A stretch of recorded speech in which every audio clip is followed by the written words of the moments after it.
Hey guys, Mustang Doctor here. We're going to do an oil change on this 2017 Ford Explorer. I'm going to show you guys how. What you need to do is run to the store and get your oil. Of course, you can check. Most cars right on the cap have the oil weight. This one requires 5W20. So grab our 5W20 oil from the store, our new oil filter from the store, and then jump down underneath and get you guys under here. You don't want to jump underneath and find that oil filter, which is a good reference point on where the oil pan is. So there's the oil filter, there's the pan. You can start by just taking the screw right off underneath. There's going to be a screw. It's typically, on this car, it's a size 15 socket. So just grab that and pop that screw off. That's going to drain all the oil out of your pan. And then your next step, once you've drained that, is to slide this up. You want one of these oil catch cans. Slide that up underneath your filter. And the filters are usually a twist. Sometimes you're going to have enough power yourself, and sometimes you're going to need a tool. But typically you should have enough power yourself. So just take that right out. We're going to drain from there.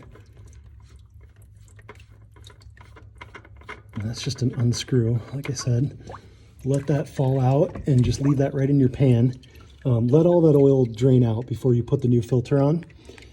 Because then what we're going to do is put the new filter on. We're going to put the new screw in, or the old screw in, I mean, which is back down there. And let that drip out a little bit. So we'll let that drain.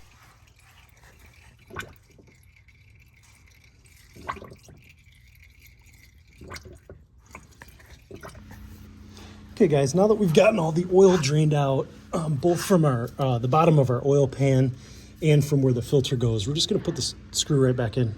All right guys, we've got the screw in. Now the new filter is just going to go right in place of where our old filter was, which is just right up in there. Whoops, right up in there. You don't want to cross thread these, so just kind of be careful and just kind of let it find its way on.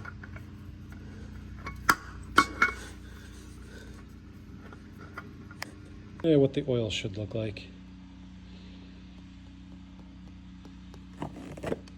Okay guys, and once we're full, cap back on, and we'll fire the car up and we'll check the oil. We'll let it run and get it a little warm, and then we'll be able to check it. I'll do a check actually before we start it up, and then we'll do one right after. Okay guys, we're showing a little too full, if you will, but that's basically because the car needs to be started and the oil needs to kind of cycle through. Okay guys, now that we're done changing the oil, we're going to reset the oil light. So jump over to vehicle. There's an oil life reset button. Just click right on it. Of course, it's going to say 0. Just push and hold that as it says.